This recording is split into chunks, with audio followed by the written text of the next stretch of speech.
नमस्ते। Joyride learning stories में आपका हार्दिक स्वागत है। आज हम आपके लिए लेकर आए हैं मास्टर भगवान दास जी की चर्चित और रोमांचक कहानी प्लेग की चुड़ैल।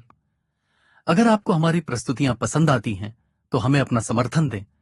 चैनल को सब्सक्राइब करें, वीडियो को लाइक करें, अधिक से अधिक शेयर करें ताकि हम आपके लिए और भी रोमांचक और दिलचस्प कहानियां ला सकें। तो चलिए कहानी की इस रहस्यमयी दुनिया में प्रवेश करते हैं।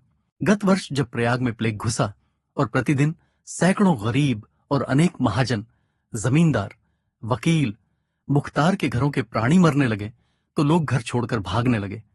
यहां तक कि कई डॉक्टर भी दूसरे शहरों को चले गए। एक मोहल्ले में ठाकुर विभव सिंह नामी एक बड़े जमींदार रहते थे। उन्होंने भी अपने इलाके पर, जो प्रयाग से 5 मील की दूरी पर था, चले जाने की इच्छा की। सिवा उनकी स्त्री और एक 5 वर्ष के बालक के और कोई संबंधी उनके घर में नहीं था। रविवार को प्रातःकाल ही सब लोग इलाके पर चलने की तैयारी करने लगे।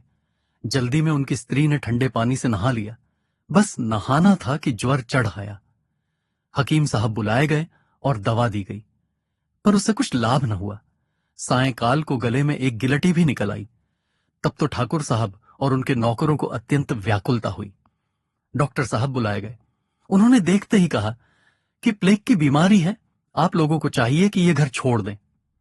यह कहकर वह चले गए। अब ठाकुर साहब बड़े असमंजस में पड़े। न तो उनसे वहां रहते ही बनता था, न छोड़ के जाते ही बनता था। वह मन में सोचने लगे, यदि यहां मेरे ठहरने से बहू जी को कुछ लाभ हो तो मैं अपनी जान भी खतरे में डालूं, परंतु इस बीमारी में दवा तो कुछ काम ही नहीं करती, फिर मैं यहां ठहर कर अपने प्राण क्यों खोऊं। यह सोच जब वह चलने के लिए खड़े होते थे, तब वह बालक, जिसका नाम नवल सिंह था, अपनी माता के मुंह की ओर देखकर रोने लगता था और वहां से जाने से इनकार करता था। ठाकुर साहब भी प्रेम के कारण मूक अवस्था को प्राप्त हो जाते थे और विवश होकर बैठे रहते थे। ठाकुर साहब तो बड़े सहृदय सज्जन पुरुष थे, फिर इस समय उन्होंने ऐसी निष्ठुरता क्यों दिखलाई? इसका कोई कारण अवश्य था, परंतु उन्होंने उस समय उसे किसी को नहीं बतलाया। हाँ, वह बार बार यही कहते थे कि स्त्री का प्राण तो जा ही रहा है, इसके साथ मेरा भी प्राण जावे तो कुछ हानि नहीं, पर मैं यह चाहता हूं कि मेरा पुत्र तो बचा रहे, मेरा कल तो न लुप्त हो जावे। पर वह बेचारा बालक इन बातों को क्या समझता था? वह तो मातृभक्ति के बंधन में ऐसा बंधा था कि रात भर अपनी माता के पास बैठा रोता रहा। जब बस प्रातःकाल हुआ और ठाकुराइन जी को कुछ चेत हुआ तो उन्होंने आंखों में आंसू भर के कहा, बेटा नवल सिंह, तुम शोक मत करो, तुम किसी दूसरे मकान में चले जाओ, मैं अच्छी होकर शीघ्र ही तुम्हारे पास आऊंगी। पर वह लड़का न तो समझाने ही से मानता था, न स्वयं ऐसे स्थान पर ठहरने के परिणाम को जानता था। बहू जी तो ये कहकर फिर अचेत हो गई, पर बालक वहीं बैठा सिसक सिसक कर रोता रहा। थोड़ी देर बाद फिर डॉक्टर, वैद्य, हकीम आए, पर किसी की दवा ने काम न किया। होते होते इसी तरह दोपहर हो गई थी। तीसरे पहर को बहू जी का शरीर बिल्कुल शिथिल हो गया और डॉक्टर ने मुख की चेष्टा दूर ही से देखकर कहा, बस अब इनका देहांत हो गया, उठाने की फिक्र करो। ये सुन सब नौकरानियां और नौकर रोने लगे और पड़ोस के लोग एकत्रित हो गए। सबके मुख से यही बात सुन पड़ती थी, अरे क्या निर्दयी काल ने इस अबला का प्राण ले ही डाला? क्या इसकी सुंदरता, सहृदयता और अपूर्व पतिव्रत धर्म का कुछ भी असर उस पर नहीं हुआ? क्या इस क्रूर काल को किसी के भी सद्गुणों पर विचार नहीं होता? एक पड़ोसी जो कवि था, यह सवैया कहकर अपने शोक का प्रकाश करने लगा। सूर को चूरी करे छिन्मय, अरु कादर को धरधूर मिलावे, कोविदों को विदारत है, अरु मूरख को रख गाल चबावे, रूपवती लखी मोहत नाही, कुरूप को काटी तू दूर बहावे, है को अवगुण व गुण, या जग निर्दय काल जो तो मन भावे। स्त्रियां कहने लगीं, हाँ हाँ, देखो वह बालक कैसा फूट फूट कर रो रहा है। क्या इसकी ऐसी दीन दशा पर भी उस निठुर काल को दया नहीं आई? इस अवस्था में बेचारा कैसे अपनी माता के वियोग की व्यथा सह सकेगा? हाँ, इस अभागे पर बचपन ही में ऐसी विपत्ति आ पड़ी। ठाकुर साहब तो मूर्छित होकर भूमि पर गिर पड़े थे। नौकरों ने उनके मुंह पर गुलाब जल छिड़का और थोड़ी देर में वह सचेत हुए। उनकी मित्र मंडली में से तो कई महाशय उस समय वहां उपस्थित नहीं थे। उनके पड़ोसियों ने, जो वहां एकत्र हो गए थे, यह सम्मति दी कि स्त्री के मृत शरीर को गंगा तट पर ले चलकर दाह क्रिया करनी चाहिए। परंतु डॉक्टर साहब ने, जो वहां फिर लौट कर आए थे, कहा कि पहले तो इस मकान को छोड़कर दूसरे में चलना चाहिए, पीछे और सब खटरा किया जावेगा। ठाकुर साहब को भी वह राय पसंद आ रही, क्योंकि उन्होंने तो रात ही से भागने का इरादा कर रखा था। वह तो केवल उस लड़के के अनुरोध से रुके हुए थे, परंतु क्या उस लड़के को उस समय भी वहां से ले चलना सहज था? नहीं, वह तो अपनी मृत माता के निकट से जाना ही नहीं चाहता। बार बार उसी पर जाकर गिर पड़ता था और उसकी अधखुली आंखों की ओर देख देख कर रोता और माता माता कहकर पुकारता था। उसका रुदन सुनकर देखने वालों की छाती फटती थी और उनकी आंखों से आंसुओं की धारा बहती थी। अंत में ठाकुर साहब ने उस बालक को पकड़कर गोद में उठा लिया और गाड़ी में बिठलाकर दूसरे मकान की ओर रवाना हुए। अलबत्ता चलती बार ठाकुर साहब ने स्त्री के मृत शरीर की ओर देखकर कुछ अंग्रेजी में कहा था, जिसका एक शब्द मुझे याद है, फेयरवेल। नौकर सब ठाकुर साहब ही के साथ रवाना हो गए, परंतु उनका एक पुराना नौकर उस मकान की रक्षा के लिए वहीं रह गया। पड़ोसी लोग भी इस दुर्घटना से दुखी होकर अपने घरों को लौट गए, परंतु उनके एक पड़ोसी के हृदय पर इन सब बातों का ऐसा असर हुआ कि वह वहीं बैठा रह गया और मन में सोचने लगा कि ऐसी दशा में पड़ोसी का धर्म क्या है। इस देश का यह रिवाज है कि जब तक मोहल्ले में मुर्दा पड़ा रहता है तब तक कोई नहाता खाता नहीं। जब उसकी दाह क्रिया का सब सामान ठीक हो जाता है और लोग उसको वहां से उठा ले जाते हैं, तब पड़ोसी लोग अपने अपने दैनिक कार्यों को करने में तत्पर होते हैं।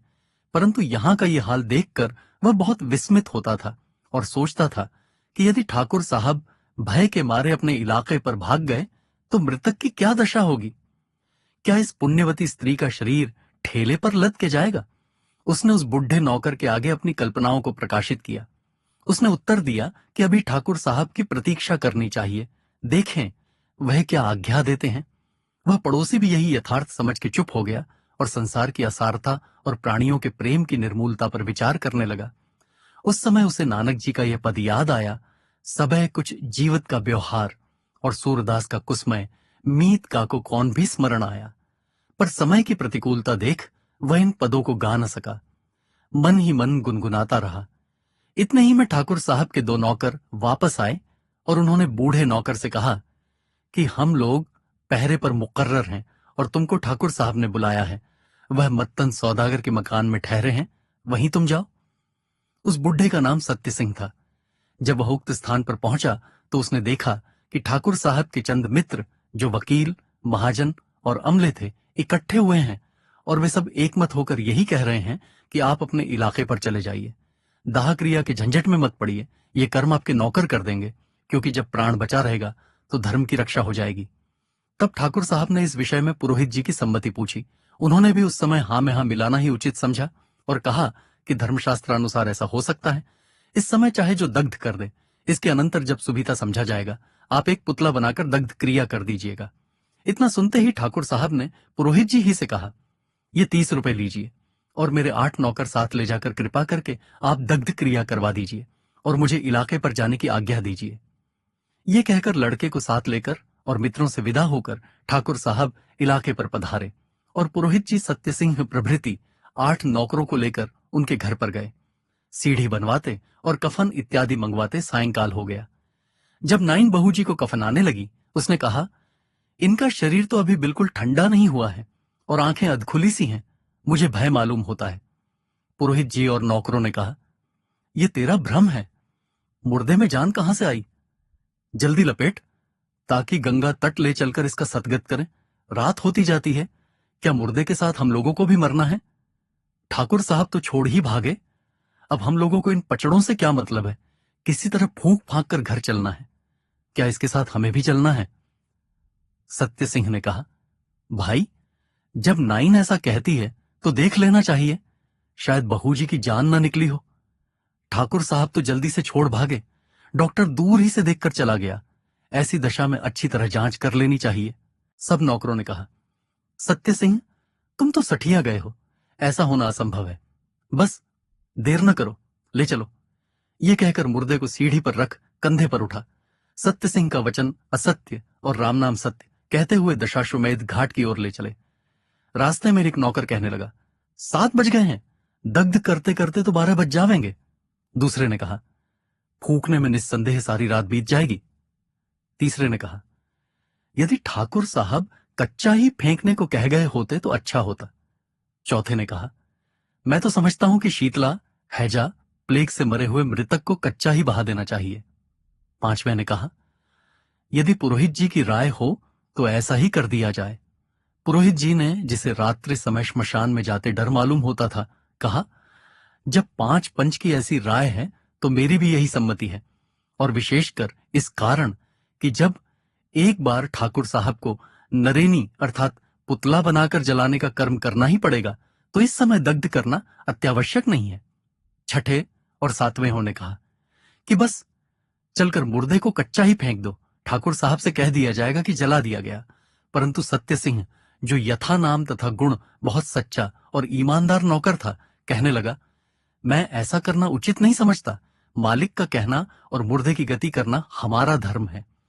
यदि आप लोग मेरा कहना न माने तो मैं यहीं से घर लौट जाता हूं। आप लोग चाहे जैसा करें और चाहे जैसा ठाकुर साहब से कहें। यदि वह मुझसे पूछेंगे तो मैं सच सच कह दूंगा। यह सुनकर नौकर घबराए और कहने लगे कि भाई 30 रुपए में से जो ठाकुर साहब ने दिए हैं तुम सबसे अधिक हिस्सा ले लो, लेकिन यह वृत्तांत ठाकुर साहब से मत कहना।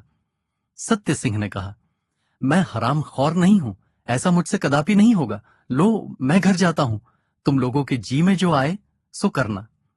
जब यह कहकर वह बुढ़ा नौकर चला गया तो बाकी नौकर जी में बहुत डरे और पुरोहित जी से कहने लगे, अब क्या करना चाहिए? बुढ़ा तो सारा भेद खोल देगा और हम लोगों को मौकूफ करा देगा। पुरोहित जी ने कहा, तुम लोग कुछ मत डरो, अच्छा हुआ कि बुढ़ा चला गया, अब चाहे जो करो। ठाकुर साहब से मैं कह दूंगा कि मुर्दा जला दिया गया। वह मेरा विश्वास बुढ़े से अधिक करते हैं। 30 में से 7 तो सीढ़ी और कफन में खर्च हुए हैं। 2-2 रुपए तुम 7 आदमी ले लो, बाकी 9 रुपए मुझे नवग्रह का दान दे दो। मुर्दे को जल में डालकर राम राम कहते हुए कुछ देर रास्ते में बिताकर कोठी पर लौट जाओ, ताकि पड़ोसी लोग समझें कि अवश्य ये लोग मुर्दे को जलाए। यह सुनकर वे सब प्रसन्न हुए और 23 रुपए आपस में बांटकर मुर्दे को ऐसे अवघट घाट पर ले गए जहां न कोई डोम कफन मांगने को था, न कोई महाब्राह्मण दक्षिणा मांगने को। वहां पहुंचकर उन्होंने ऐसी जल्दी की कि सीढ़ी समेत मुर्दे को जल में डाल दिया और राम राम कहते हुए कगारे पर चढ़ाए, क्योंकि एक तो वहां अंधेरी रात वैसे ही भयानक मालूम होती थी, दूसरे वे लोग ये डरते थे कि कहीं सरकारी चौकीदार आकर गिरफ्तार न कर ले, क्योंकि सरकार की तरफ से कच्चा मुर्दा फेंकने की मनाही थी। निदान वे बेईमान नौकर इस तरह स्वामी की आज्ञा भंग करके उस अविश्वसनीय पुरोहित के साथ घर लौटे। अब सुनिए उस मुर्दे की क्या गति हुई। उस सीढ़ी के बांस ऐसे मोटे और हल्के थे जैसे नौका के डांड, और उस स्त्री का शरीर कृषित होकर ऐसा हल्का हो गया था कि उसके बोझ से वह सीढ़ी पानी में नहीं डूबी और इस तरह उतराती चली गई जैसे बांसों का बेड़ा बहता हुआ चला जाता है। यदि दिन का समय होता तो किनारे पर के लोग अवश्य इस दृश्य से विस्मित होते और कौवे तो कुछ खोद खाद मचाते, परंतु रात का समय था, इससे वह शव सहित सीढ़ी का बेड़ा धीरे धीरे बहता हुआ त्रिवेणी पार करके प्राय 5 मील की दूरी पर पहुंचा। पर यह तो कोई अचंभे की बात न थी। अत्यंत आश्चर्यजनक घटना तो यह हुई कि गंगा जल की शीतलता उस सोपान स्थित शरीर के लिए, जिसे लोगों ने निर्जीव समझ लिया था, ऐसी उपकारी हुई कि जीव का जो अंश उसमें रह गया था वह जग उठा और बहू जी को कुछ होश आया। परंतु अपने को इस अद्भुत दशा में देख वह भौचक सी रह गई।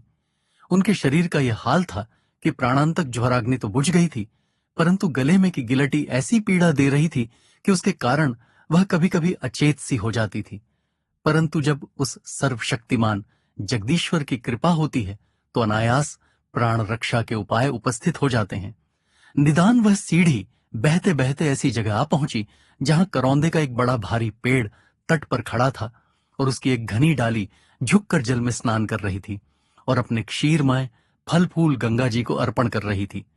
वह सीढ़ी जाकर डाली से टकरारी और उसी में उलझकर रुक गई और उस डाली में का एक कांटा बहू जी की गिल्टी में इस तरह चुभ गया जैसे किसी फोड़े में नश्त्र। गिल्टी के फूटते ही पीड़ाजनक रुधिर निकल गया और बहू जी को फिर चेत हुआ। झट उन्होंने अपना मुंह फेर कर देखा तो अपने को उस हरी शाखा की शीतल छाया में ऐसा स्थिर और सुखी पाया जैसे कोई श्रांत पथिक हिंडोले पर सोता हो। सूर्योदय का समय था। जल में किनारे की ओर कमल प्रफुल्लित थे और तटस्थ वृक्षों पर पक्षीगण कलरव कर रहे थे। उस अपूर्व शोभा को देखकर बहू जी अपने शरीर की दशा भूल गईं और मन में सोचने लगीं कि क्या मैं स्वर्गलोक में आ गई हूं या केवल स्वप्न अवस्था में हूं, और यदि मैं मृत्युलोक ही में इस दशा को प्राप्त हुई हूं तो भी परमेश्वर मुझे इसी सुखमय अवस्था में सर्वदा रहने दे। परंतु इस संसार में सुख तो केवल क्षणिक होता है। सुख की तो बौछार नहीं है, दुख का मेह बरसता है। ये मुर्दे का गांव रे बाबा, सुख महंगा दुख सस्ता है। थोड़ी ही देर बाद पक्षीगण उड़ गए और लहरों के उद्वेग से कमलों की शोभा मंद हो गई। सीढ़ी का हिंडोलना भी अधिक हिलने लगा, जिससे कृषित शरीर को कष्ट होने लगा। बहू जी का जी ऊबने लगा। उनका वश क्या था? शरीर में शक्ति नहीं थी कि तैरकर किनारे पर पहुंचे। हालांकि 4 ही हाथ की दूरी पर एक छोटा सा सुंदर घाट बना हुआ था। वह मन में सोचने लगी कि शायद मुझको मृतक समझ मेरे पति ने मुझे इस तरह बहा दिया है, परंतु उनको ऐसी जल्दी नहीं करनी चाहिए थी। मेरे शरीर की अवस्था की जांच उन्हें भली भांति कर लेनी चाहिए थी। भला उन्होंने मेरा त्याग किया तो किया, उनको बहुत सी स्त्रियां मिल जाएंगी, परंतु मेरे नादान बच्चे की क्या दशा हुई होगी? अरे, वह मेरे वियोग के दुख को कैसे सह सकता होगा? हाँ, वह कहीं रो रो के मरता होगा। उसको मेरे सदृश माता कहां मिल सकती है? विमाता तो उसको और भी दुखदायिनी होगी। हे परमेश्वर, यदि मैं मृत्युलोक ही में हूं तो मेरे बालक को शांति और मुझे ऐसी शक्ति प्रदान कर कि मैं इस दशा से मुक्त होकर अपने प्राणप्रिय पुत्र से मिलूं। इतना कहते ही एक ऐसी लहर आई कि कई घूंट पानी उनके मुख में चला गया। गंगा जल के पीते ही शरीर में कुछ शांति सी आ गई और पुत्र के मिलने की उत्कंठा ने उनको ऐसा उत्तेजित किया कि वह हाथों से धीरे धीरे उस सीढ़ी रूपी नौका को खेकर किनारे पर पहुंच गईं, परंतु श्रम से मूर्छित होकर भूमि पर गिर पड़ी। कुछ देर बाद जब होश आया तो उस स्थान की रमणीयता देखकर फिर उन्हें यही जान पड़ा कि मैं मरने के पश्चात स्वर्गलोक में आ गई हूं। गंगा जी के उज्ज्वल जल का मंद मंद प्रवाह आकाश गंगा की शोभा दिखाता था और किनारे किनारे के स्थिर जल में फूले हुए कमल ऐसे देख पड़ते थे जैसे आकाश में तारे। दोहा, गंगा के जलगात पैदल जलजात सुहात, जैसे गोरे देह पे नील वस्त्र दरसात। तट पर अंब कदम्ब अशोकादि वृक्षों की श्रेणियां दूर तक चली करी थीं और उनके समीप के उपवन की शोभा, जहां बसंत ऋतु रही और लुभाई, ऐसी मनोहर थी कि मनुष्य का चित्त देखते ही मोहित हो जाता था। कहीं करौंदे, कहीं कोरैया, इंद्रबेला आदि के वृक्ष अपने फूलों की सुगंध से स्थानों को सुवासित कर रहे थे।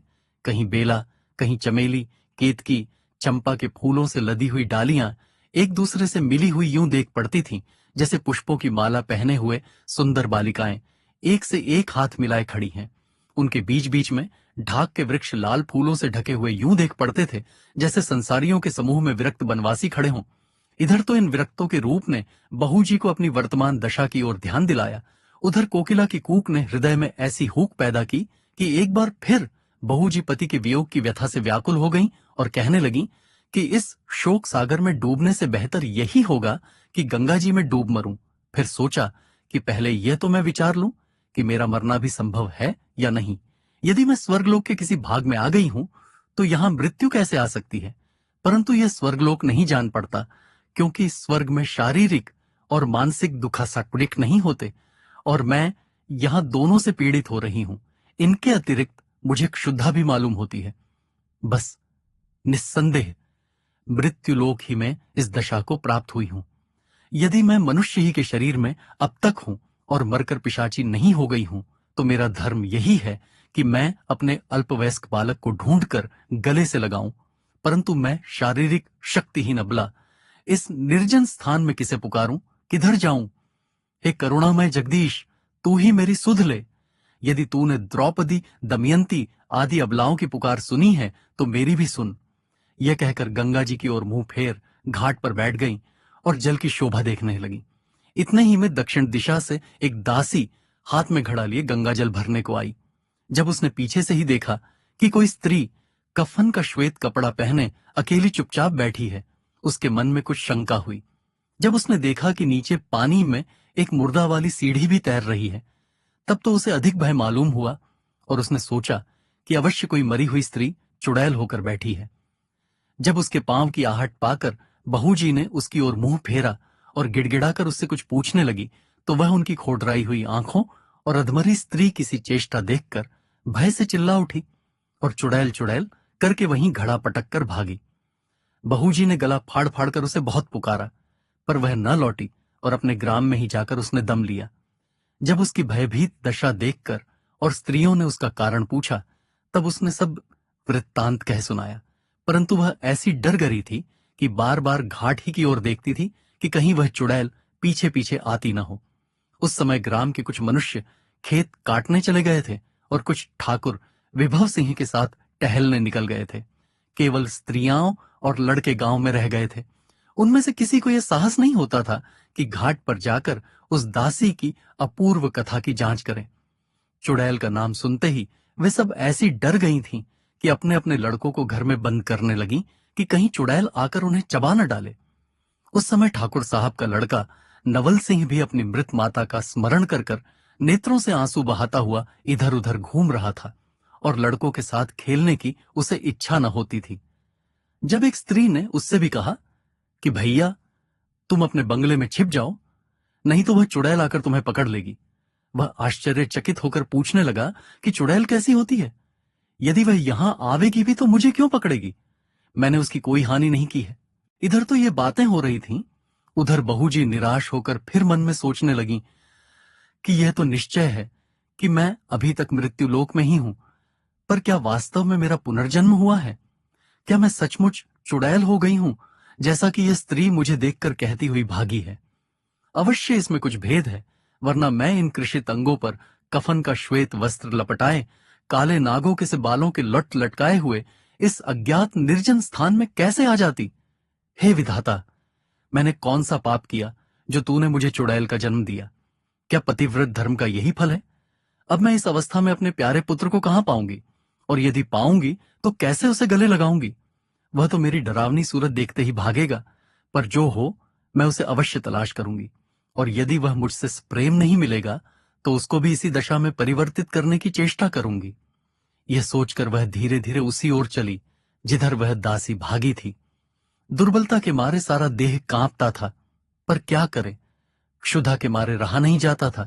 निदान खिसकते खिसकते उपवन डाककर वह वाटिका में पहुंची, जिसमें अमरूद, नारंगी, फालसा, लीची, संतरा इत्यादि के पेड़ लगे हुए थे और क्यारियों में अनेक प्रकार के अंग्रेजी और हिंदुस्तानी फूल फले हुए थे। वाटिका के दक्षिण ओर एक छोटा सा बंगला मालूम होता है, जैसा मेरे इलाके पर के बगीचे में बना हुआ है। क्या मैं ईश्वर की कृपा से अपनी ही वाटिका में तो नहीं आ गई हूं?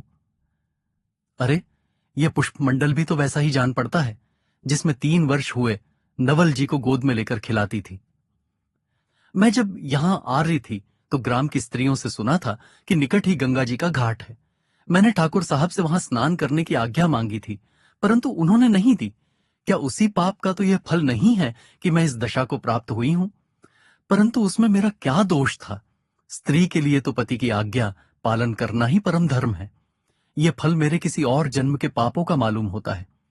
इसी तरह मन में अनेक कल्पनाएं करती हुई बहू जी एक नारंगी के पेड़ के नीचे बैठ गईं और लटकी हुई डाल से एक नारंगी तोड़कर अपनी प्रज्वलित क्षुधाग्नि को बुझाना चाहती थी कि इतने में नवल सिंह घूमता घूमता उसी स्थापना पर आ गया। उसको देखते ही बहू जी की भूख प्यास जाती रही।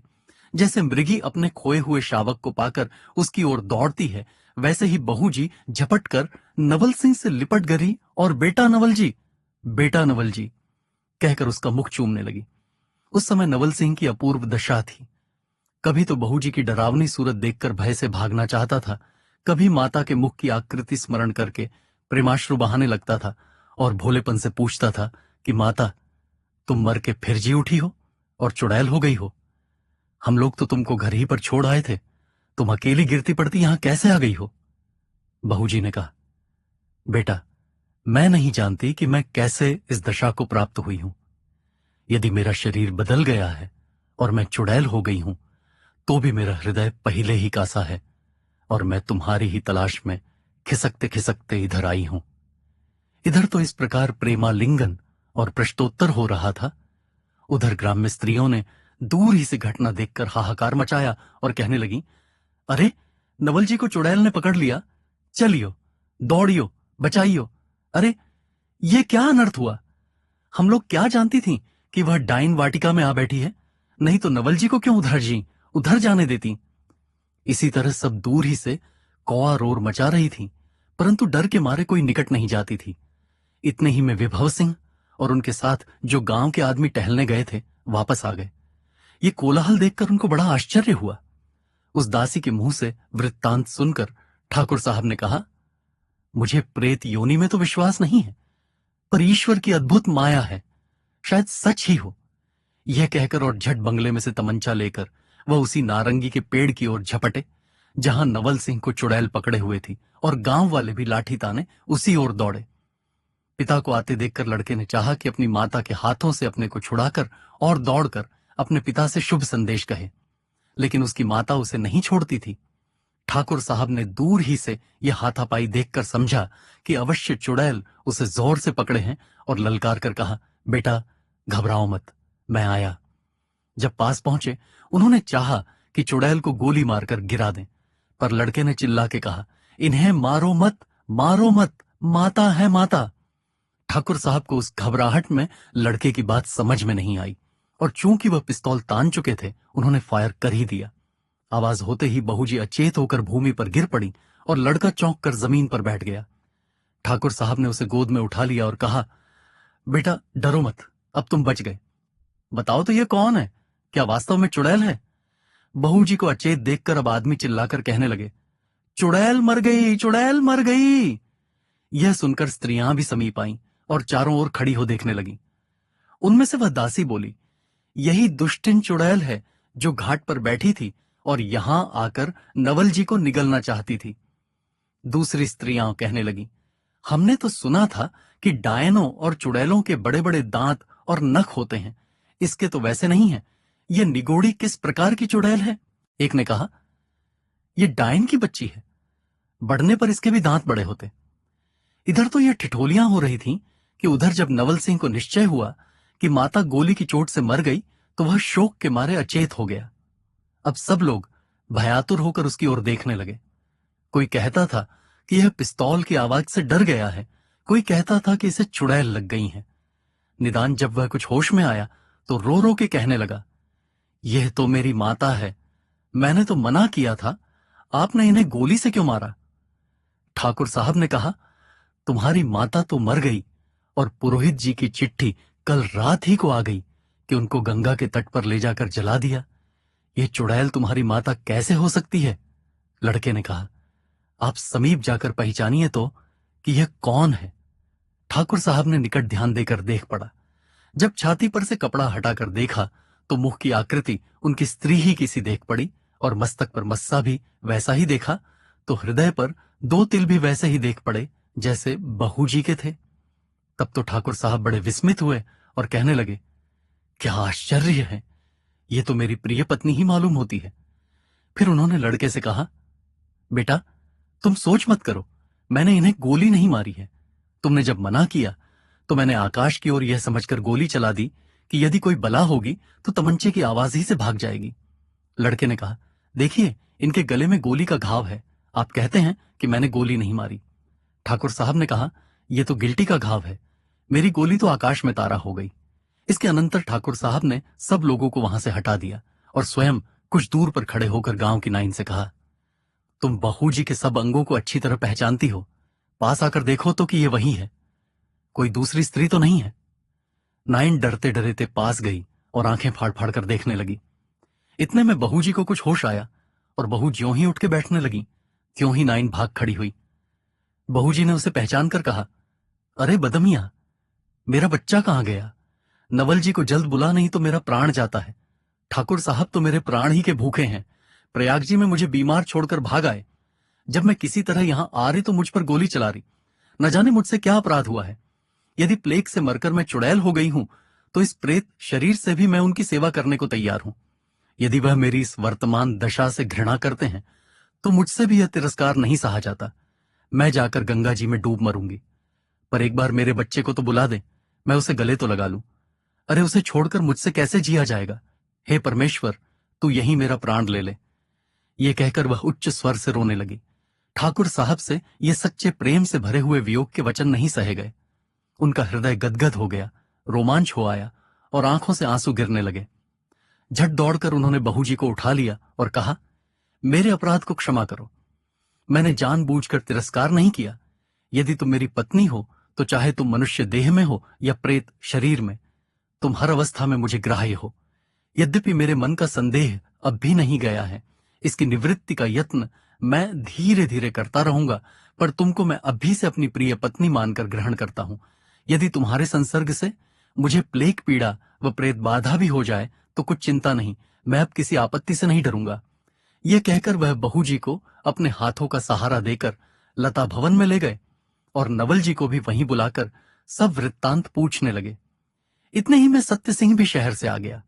जब उसने गांव वालों से यह अद्भुत कथा सुनी तो वह उसका भेद समझ गया और ठाकुर साहब के सामने जाकर कहने लगा, महाराज, अब अपने मन से शंका दूर कीजिए, यह सचमुच बहू जी हैं, इसमें कोई संदेह नहीं है।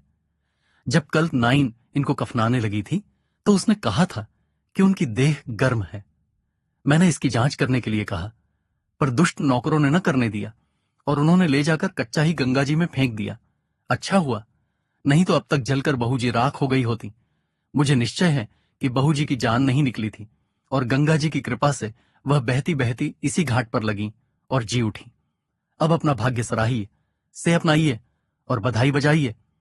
इतना सुनते ही ठाकुर साहब ने फिर क्षमा मांगी और निशंक हो बहू जी को अंक से लगाया और प्रेमाश्रु बहाए।